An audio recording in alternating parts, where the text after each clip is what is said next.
Hello and welcome to Retech, and today we're going to cover a game, and it's a bit unusual for this channel to cover a game, but it's a game that kind of holds a lot of sway, and I'm guessing it holds a lot of sway for a lot of other people. Now, the company this game was from was called Ultimate Play the Game, and a lot of you may be familiar with the game in question, which is called Jetpac, and it was on the ZX Spectrum. So today we're going to cover the game, what it was all about, why it was so popular, why it was then ported over to a lot of different machines and brought out a few variations, and also what happened to the company itself and what happened to the people who wrote the original game way back in the early 1980s. And we're going to do it on the original version, which is the ZX Spectrum, the 16 and 48K models. So let's dive into this very iconic game for the Sinclair ZX Spectrum on a rubber keyed model. So let's take a look at Ultimate Play the Game. Right, before we make a start on this, we're going to cover something that's slightly unconventional. We have what looks like a standard Sinclair ZX Spectrum rubber keyed one, but the eagle-eyed of you will notice that it's not quite what it seems. It has a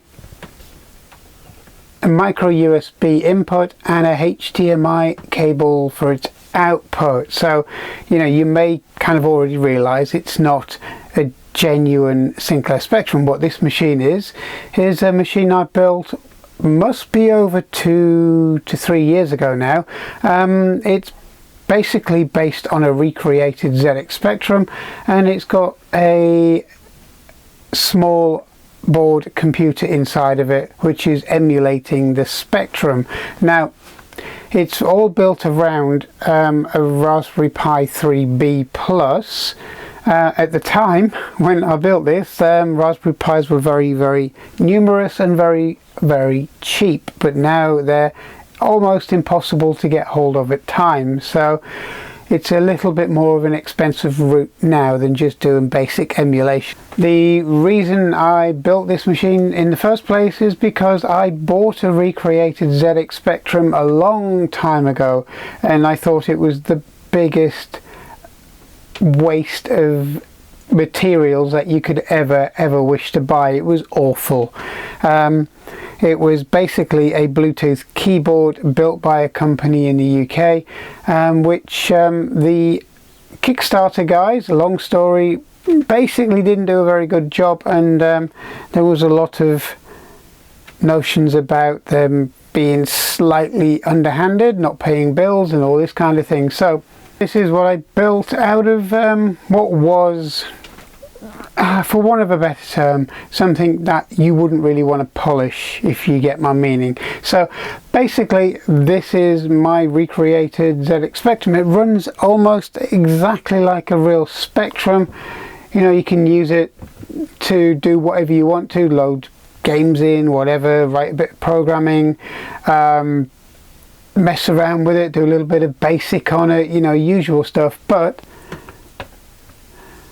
what I have is a complete list of software on here. So we're going to use this machine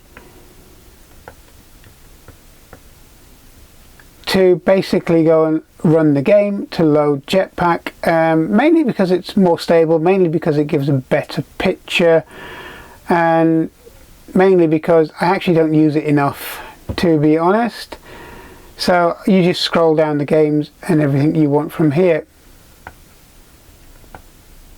And there we go, there's Jetpac.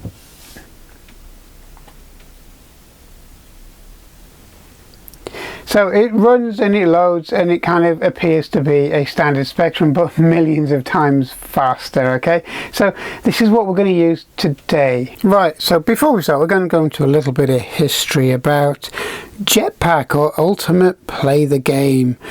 Now, Jetpac is a shooter video game developed and published by Ultimate Play the Game, and was released for the ZX Spectrum and Commodore VIC-20 in 1983, and it was also released for the BBC Micro a little later in 1984. And it was the first game to be released by Ultimate Play the Game, the company which later became Rare. Now, basically the game follows Jetman as he must rebuild the rocket in order to explore different planets and at the same time defending against aliens or hostile aliens.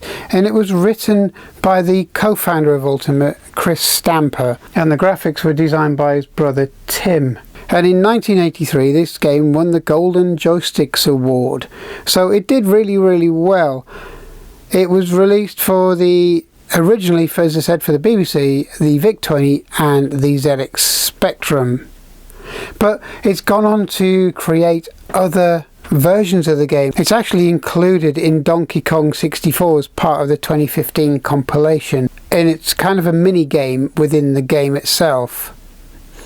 And it was also later included on the ZX Spectrum Vega, and it spawned a lot of sequels, including a 2007 remake called Jetpac Refueled, which was released for the Xbox Live. Now the basic gameplay is you're a spaceman, you've got to refuel and rebuild your rocket and move on to the next planet, and it's basically a platformer, and it's a very good quality one. The thing that made this game stand out, as you can see here, is the quality of its graphics. So yeah, Jetpac for the ZX Spectrum was remarkable in its simplicity, but it was also remarkable in its quality. It was a playable game.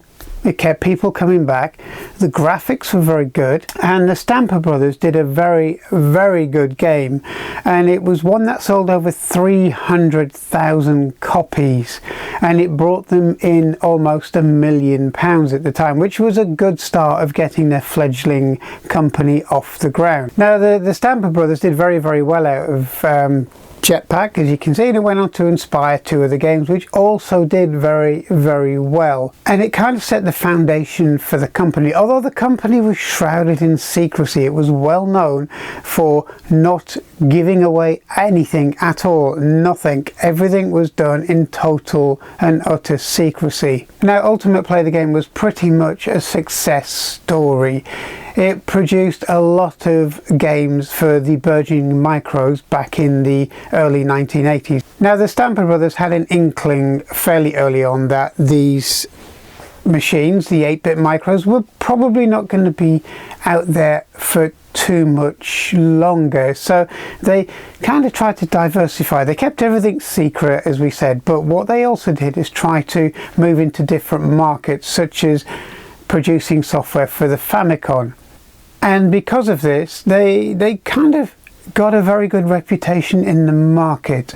And later on, after the success of the 8-bit series of games, the company was then moved over into a new holdings called Rare. They are now developers for the Xbox and part of the huge Microsoft Corporation. And being part of the Microsoft Corporation, they're pretty well known now, because you may remember games such as GoldenEye in 2007. But ultimately, I think Rare, or Ultimate Play the Game as it used to be called, was more known for its radical games earlier, such as Donkey Kong Country, which was one of the all-time best games, well, in my opinion, because it used a very different way of producing the graphics. They were pre-rendered graphics, and the result was a stunning looking game. And because of their success and because of their amalgamation into the Xbox and Microsoft culture, they formed a few spin-off companies, and one of them was best known for Free Radical Design and Time Splitters. So they've been around for a very long time, although the Stamper brothers aren't at the helm anymore. And one of them bought a huge country estate, which kind of must take up a lot of his time. But basically, Ultimate Play the Game has been around since the early 1980s, and if it wasn't for these early micros and their legacy, I would very much doubt that this company would exist at this point in time. So this was Jetpac and Ultimate Play the Game. So let's have a quick look at what Jetpac was really all about. So enjoy this few minutes into some retro gaming. So thanks for watching. I hope you enjoyed this. Please subscribe, enjoy the next few minutes, and I'll see you soon. Thank you. Bye bye.